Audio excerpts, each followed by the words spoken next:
착하게 살았는데 관계마다 손해로 끝났다면 그 원인은 인간성이 아니다. 자기 위치를 스스로 낮춰온 태도다. 많은 사람은 착함을 도덕으로 착각한다. 불편을 감수하면 성숙해 보일 거라 믿고 참아주면 관계가 오래갈 거라 기대한다. 하지만 현실의 인간관계는 도덕으로 굴러가지 않는다. 힘의 감지와 반응으로 움직인다. 니체는 스스로를 보호하지 않는 선함을 가장 위험한 상태로 보았다. 그것은 고결함이 아니라 저항하지 않겠다는 선언에 가깝기 때문이다. 사람들은 말보다 빠르게 태도를 읽고 반격 가능성이 없는 대상을 정확히 골라낸다. 쇼펜하우어는 인간은 상대의 성격이 아니라 자신이 그에게 해도 되는 범위를 먼저 탐색한다고 봤다. 즉, 무례가 반복됐다면 그 관계는 이미 한 번 허용된 선 위에서 유지되고 있었다. 이용은 갑자기 시작되지 않는다. 아무 일도 일어나지 않았던 첫 순간에서 시작된다. 그래서 바꿔야 할 이것은 친절도 성격도 아니다. 자기 기준을 드러내는 태도다. 사람은 설명을 통해 이해하지 않는다. 반응을 통해 계산한다. 태도가 분명해지는 순간 관계의 구조 자체가 바뀐다. 에픽테토스는 자존을 감정 상태가 아니라 선택의 반복으로 정의했다. 계속 양보하는 선택을 하면 사람들은 그 선택을 당신의 정체성으로 받아들인다. 그때부터 존중은 기대할 수 없는 것이 된다. 착하게 사는 것은 문제 아니다. 문제는 착함의 조건이 없을 때다. 조건 없는 착함은 미덕이 아니라 자기 보호 장치를 제거한 상태다.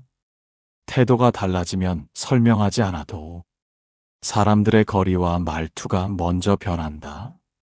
착한 사람들은 이상하게도 관계가 깊어질수록 편해지지 않는다.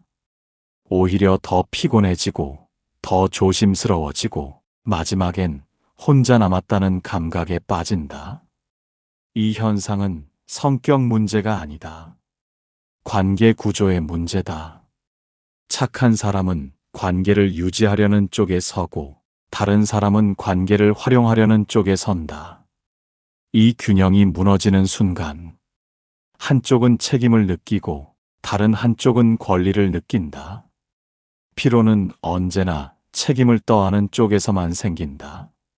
쇼펜하우어는 인간관계를 고슴도치의 딜레마로 설명했다. 너무 가까우면 서로를 찌르고 멀어지면 추위에 시달린다는 비유다.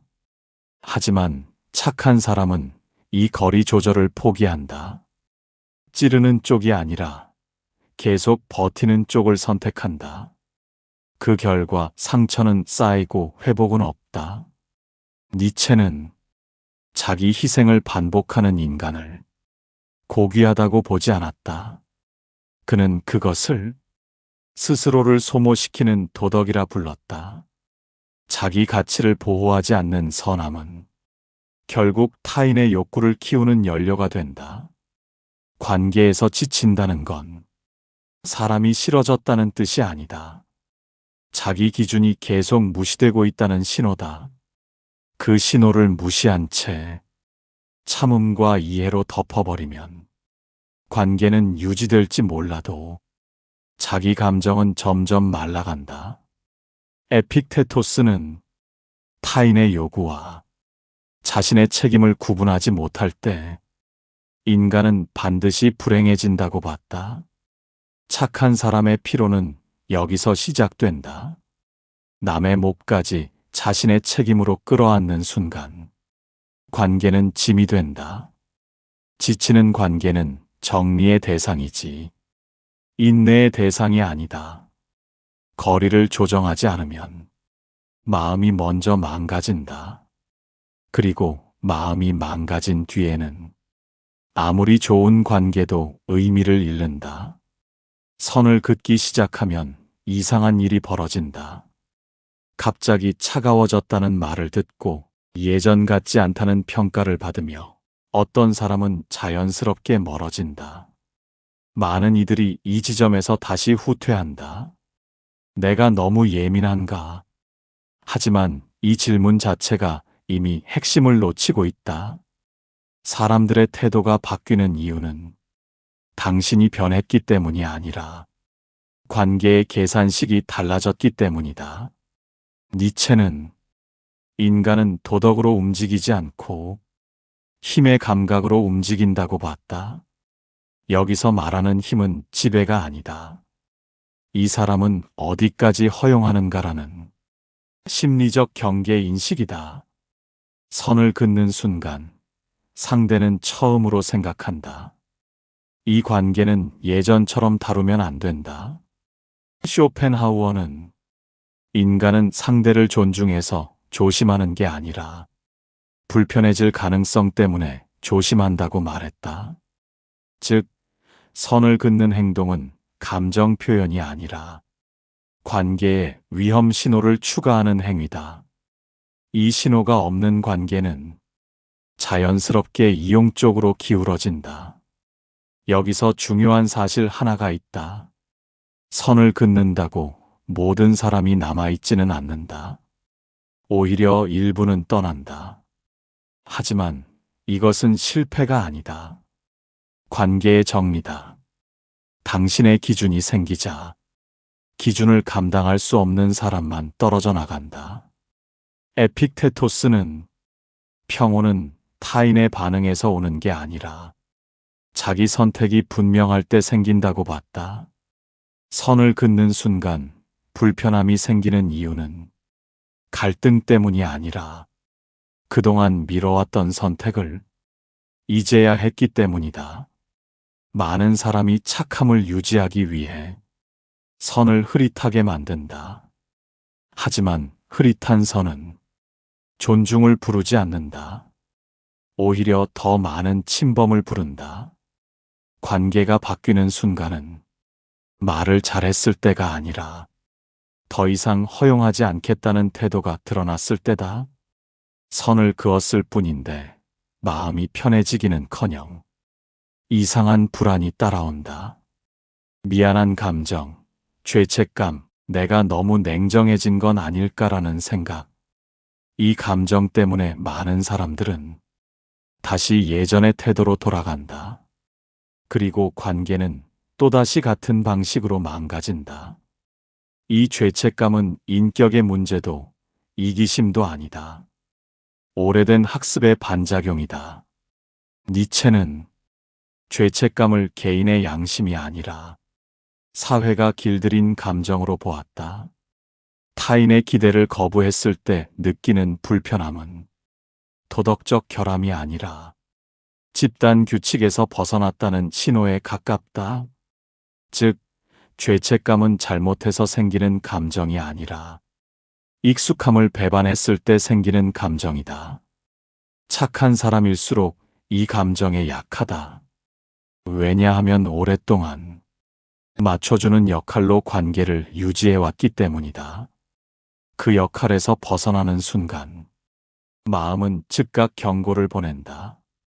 관계가 깨질지도 모른다는 두려움, 사람들에게 나쁜 사람으로 보일지도 모른다는 불안. 하지만 이 불안은 실제 위험이 아니라 역할 변경에 따른 저항이다.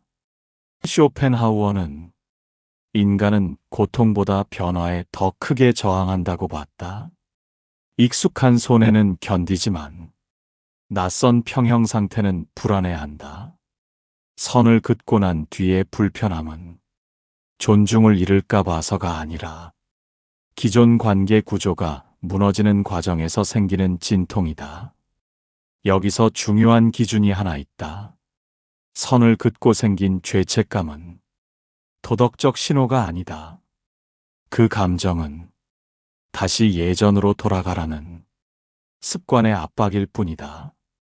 그 압박에 굴복할수록 사람들은 다시 당신을 편한 위치에 고정시킨다. 에픽테토스는 마음을 흔드는 것은 사건이 아니라 그 사건을 해석하는 습관이라고 했다. 선을 긋는 행동 자체는 중립적이다. 그 행동을 이기심으로 해석할 때 죄책감이 생기고 자기 보호로 해석할 때 평온이 생긴다. 선을 긋고도 마음이 흔들리지 않는 사람은 원래 강한 사람이 아니다. 흔들리는 감정을 기준으로 삼지 않는 사람이다. 죄책감은 지나간다. 하지만 다시 허용해버린 관계는 같은 방식으로 반드시 돌아온다. 많은 사람들이 착하게 사는 이유를 묻지 않는다. 그저 그렇게 살아야 안전하다고 배웠기 때문이다. 착하면 미움받지 않고, 착하면 갈등이 줄어들고, 착하면 결국 인정받을 거라고 믿는다. 하지만 현실에서는 정반대가 반복된다. 착한 사람일수록 더 많은 요구를 받고 더 쉽게 무시당하며 마지막엔 당연한 존재가 된다. 이 지점에서 버려야 할 것은 성격이 아니다. 착한 사람이라는 이미지다. 니체는 이미지로 사는 인간을 가장 위험한 상태로 봤다. 왜냐하면 이미지는 타인의 기대에 맞춰 유지해야 하는 가면이기 때문이다. 착한 사람이라는 이미지를 지키는 순간 선택의 기준은 내 안이 아니라 타인의 시선으로 이동한다.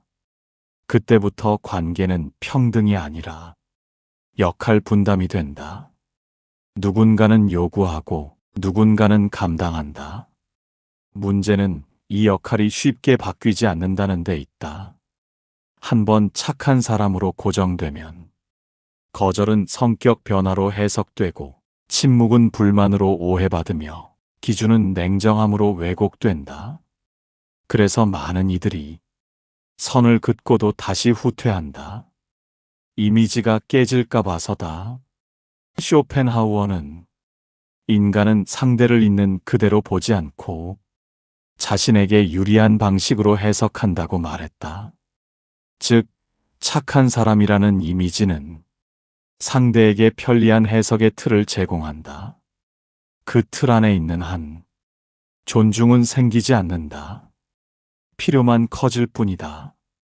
이미지를 버린다는 건 무례해지거나 차가워지는 것이 아니다. 예측 가능성을 낮추는 일이다. 항상 이해해주던 사람이 이해하지 않을 수도 있다는 가능성, 늘 맞춰주던 사람이 이제는 맞추지 않을 수도 있다는 신호. 이 가능성이 생기는 순간 관계는 다시 계산되기 시작한다. 에픽테토스는 자기 자신을 역할로 정의하는 순간 외부 상황에 종속된다고 봤다. 착한 사람이라는 역할을 내려놓을 때 비로소 선택이 돌아온다. 그리고 선택이 돌아와야 관계도 정상적인 긴장을 회복한다. 중요한 사실이 하나 있다. 이미지를 버리면 모든 사람이 곁에 남지는 않는다.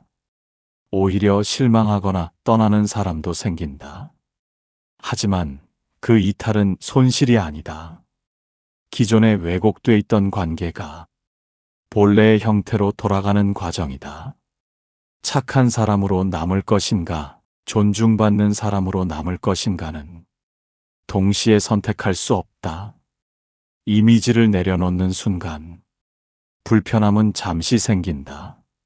하지만 그 뒤에 남는 관계는 더 적고 더 단순하며 무엇보다 소모되지 않는다.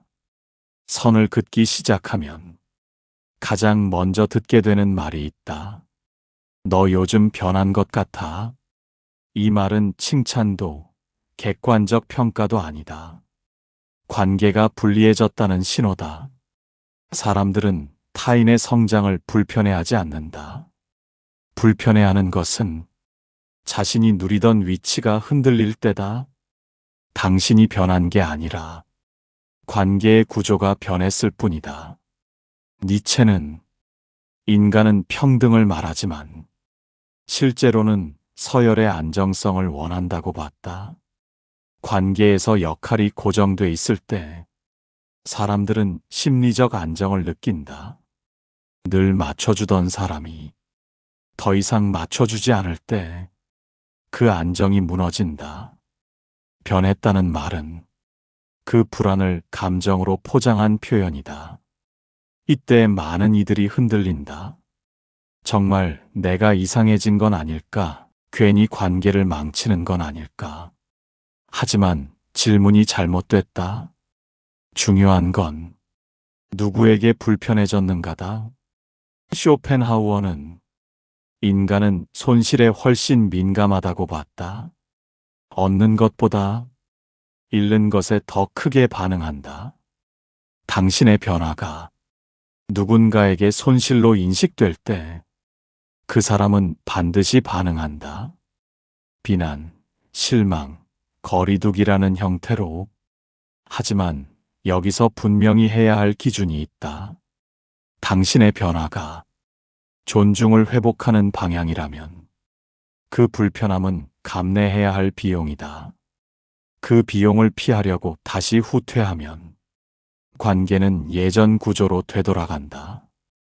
에픽테토스는 타인의 평가에 흔들리는 이유는 그 평가를 통제할 수 있다고 착각하기 때문이라고 봤다. 평가는 통제 대상이 아니다. 선택만 통제 대상이다. 그리고 그 선택이 반복되면 사람들의 말은 자연히 바뀐다.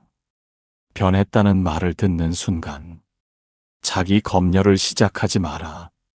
그 말은 당신이 잘못 가고 있다는 증거가 아니라 제대로 가고 있다는 신호일 가능성이 크다. 관계가 편해지지 않았다면 그건 아직 구조가 완전히 바뀌지 않았다는 뜻이다. 착한 사람에게 거절은 선택이 아니라 위험처럼 느껴진다. 단순히 싫다고 말하는 일인데도 머릿속에서는 수십 가지 결과가 먼저 떠오른다. 관계가 틀어질까봐, 이기적으로 보일까봐, 나쁜 사람으로 낙인 찍힐까봐. 그래서 거절은 늘 미뤄지고 그 사이 부담은 자연스럽게 자기 몫이 된다. 이 두려움은 성격 문제가 아니다. 관계에서 배운 생존 방식이다. 니체는 도덕이 약자를 보호하는 도구가 아니라 약자를 길들이는 장치로 작동할 수 있다고 봤다. 항상 이해해야 한다. 참아야 성숙하다. 맞춰주는 사람이 어른이다. 이 기준 속에서 자란 사람은 거절을 도덕적 결함처럼 인식한다. 그래서 거절하는 순간 자기 자신을 배신한 느낌을 받는다. 쇼펜하우어는 인간이 가장 두려워하는 것은 고립 그 자체가 아니라 고립될지도 모른다는 가능성이라고 했다. 착한 사람은 이 가능성에 특히 민감하다. 관계를 잃는 상상을 하는 순간 거절보다 감당이 더 힘들어진다. 그래서 손해를 감수하면서도 관계를 붙잡는 쪽을 택한다. 하지만 여기에는 중요한 착각이 있다. 거절 때문에 무너질 관계라면 그 관계는 이미 한쪽의 희생 위에 서 있었던 구조다. 거절은 관계를 망가뜨리는 행위가 아니라 관계의 실제 내구도를 드러내는 시험에 가깝다. 에픽테토스는 타인의 요구를 거절하지 못하는 이유를 자기 책임의 범위를 과도하게 확장했기 때문이라고 봤다. 내가 책임져야 할 일과 남이 감당해야 할 몫을 구분하지 못하면 거절은 언제나 죄책감으로 변한다. 거절을 연습한다는 말은 맞지 않는다. 필요한 것은 연습이 아니라 기준의 제정이다. 모든 요청에 응답하는 것이 선이 아니라 응답할 가치가 있는 요청을 가려내는 것이 기준이다. 이 기준이 생기는 순간 거절은 공격이 아니라 자연스러운 필터가 된다. 거절을 했을 때 누군가 떠난다면 그건 실패가 아니다. 당신이 감당하던 몫이 원래 주인에게 돌아간 것뿐이다. 관계는 줄어들 수 있다. 하지만 남은 관계는 더 이상 당신을 소모시키지 않는다. 이상하게도 무례한 행동은 아무에게나 향하지 않는다. 사람들은 본능적으로 선을 넘어도 되는 대상을 가려낸다. 그리고 그 대상은 대부분 조용하고 이해가 빠르고 갈등을 만들지 않는 사람이다. 이 현상은 인간성의 타락이 아니다. 인간 심리의 작동 방식이다. 니체는 인간을 도덕적 존재로 보기보다 반응을 계산하는 존재로 봤다. 상대가 어떻게 반응하는지에 따라 다음 행동을 조정한다는 것이다. 선을 넘었을 때 아무 변화가 없다면 그 행동은 자연스럽게 반복된다. 무례는 의지가 아니라 학습의 결과다. 쇼펜하우어는 인간은 상대의 인격보다 자신의 체감 손익을 기준으로 행동한다고 말했다. 선을 넘었을 때 손해가 없으면 그 행동은 문제로 인식되지 않는다. 그래서 착한 사람에게만 유독 요구가 쌓인다. 비용이 들지 않기 때문이다. 여기서 중요한 사실이 있다. 선을 넘는 사람은 자신이 무례하다고 생각하지 않는다. 그는 단지 가능한 선택지를 사용했을 뿐이다. 착한 사람을 대할 때만 그 선택지가 열려 있었을 뿐이다. 에픽테토스는 타인의 행동보다 그 행동을 허용한 자신의 선택을 보라고 했다. 이 말은 상대를 탓하라는 뜻이 아니다. 관계의 주도권이 어디에 있었는지를 보라는 뜻이다. 허용이 반복되면 그 허용은 곧 규칙이 된다. 선을 넘지 못하게 만드는 방법은 설명이나 설득이 아니다. 사람들은 말보다 결과를 통해 학습한다. 태도가 바뀌었을 때 상대의 행동이 달라진다면 그제야 관계는 재조정된다. 중요한 건 모든 무례를 교정할 필요는 없다는 점이다. 선을 넘는 사람이 계속 관계 안에 있을 가치가 있는지 판단하는 것이 먼저다. 선을 넘는 행동이 멈추지 않는다면 그 관계는 개선 대상이 아니라 정리 대상이다. 착한 사람들은 분노를 위험한 감정으로 배웠다. 화를 내면 관계가 망가질 것 같고 불편한 사람이 될 것 같고 통제 못하는 사람처럼 보일까봐 두렵다. 그래서 분노는 밖으로 나가지 못하고 안으로 쌓인다. 그리고 그 대가는 언제나 자기 자신이 치른다. 이 구조는 감정 문제라기보다 분노를 해석하는 방식의 문제다. 니체는 분노를 억압하는 도덕이 인간을 병들게 만든다고 봤다. 분노 자체가 악한 것이 아니라 표현되지 못한 분노가 자기 혐오와 체념으로 변질된다는 것이다. 착한 사람은 화를 내지 않음으로써 도덕적 우위를 지킨다고 믿지만 실제로는 자기 힘을 안쪽으로 소모한다. 쇼펜하우어는 감정은 사라지지 않고 형태만 바뀐다고 말했다. 분노를 억누르면 그 분노는 냉소, 무기력 혹은 이유 없는 피로로 바뀐다. 그래서 착한 사람은 특별히 큰 사건이 없어도 늘 지쳐 있다. 싸우지 않았는데도 이미 많은 에너지를 잃은 상태다. 여기서 중요한 오해가 있다. 분노를 드러내면 상대가 상처받는다고 생각하는 것이다. 하지만 대부분의 경우 상대는 상처받지 않는다. 단지 조정한다. 선을 어디까지 넘을 수 있는지 다시 계산할 뿐이다. 에픽테토스는 분노를 통제하라는 말의 의미를 억누르라는 뜻으로 보지 않았다. 그는 분노를 무시당했다는 판단에서 생기는 반응으로 봤다. 판단이 반복되면 분노도 반복된다. 즉, 계속 화가 난다는 건 같은 무시를 계속 허용하고 있다는 뜻이다. 분노는 관계를 깨는 감정이 아니다. 관계를 바로잡으려는 신호다.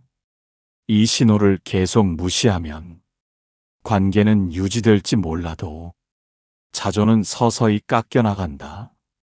그리고 자존이 무너지면 사람은 더 이상 분노조차 느끼지 못한다. 그때부터는 체념만 남는다. 분노를 없애려 하지 마라. 다만 그 분노가 어디서 반복해서 발생하는지 냉정하게 보라. 같은 지점에서 같은 감정이 올라온다면 그건 성격이 아니라 구조의 문제다. 많은 사람들이 두 가지 중 하나를 선택해야 한다고 믿는다.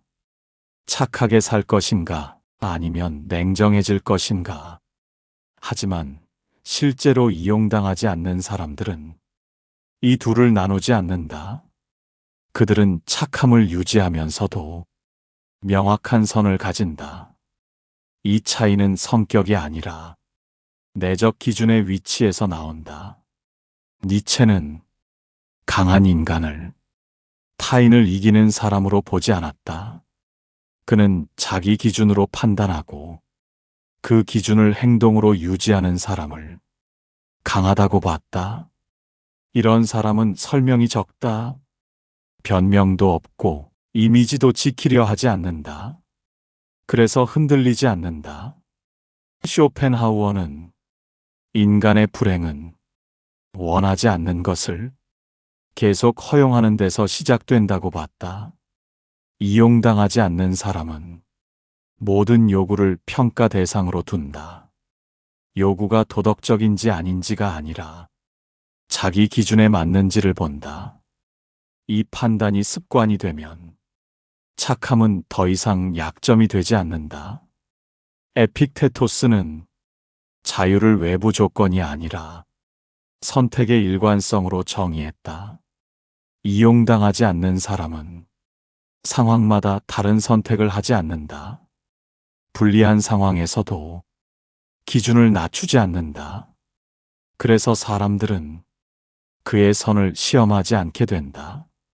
이들은 공통적으로 관계를 유지하는데 목숨 걸지 않는다. 사람을 잃는 것보다 자기 기준을 잃는 걸 더 위험하게 본다. 그래서 관계는 줄어들 수 있지만 질은 반드시 좋아진다. 중요한 사실이 하나 있다. 이런 태도를 가지면 모두에게 좋은 사람으로 남을 수는 없다. 하지만 그건 실패가 아니다. 모두에게 좋은 사람은 아무에게도 존중받지 못한다. 착함은 버릴 필요가 없다. 다만 방향을 바꾸면 된다. 사람을 지키기 위해 자기를 희생하는 착함에서 자기를 지키면서 필요한 사람에게만 남는 착함으로 착하게 살았다는 이유로 계속 손해만 봐왔다면 이제 하나는 분명해졌을 것이다. 문제는 성격이 아니라 기준이 보이지 않았다는 것이다. 착함을 버릴 필요는 없다. 다만 아무 조건 없이 내주지 않으면 된다. 선을 분명히 하는 순간 사람들의 태도는 말보다 먼저 달라진다. 이 이야기가 관계를 끊으라고 말하지는 않았다. 다만 자기 자신을 잃지 말라고 말했을 뿐이다. 이런 내용이 도움이 되었다면 구독과 좋아요로 남겨두고 지금 떠오른 생각이나 겪었던 경험이 있다면 댓글로 남겨도 좋다.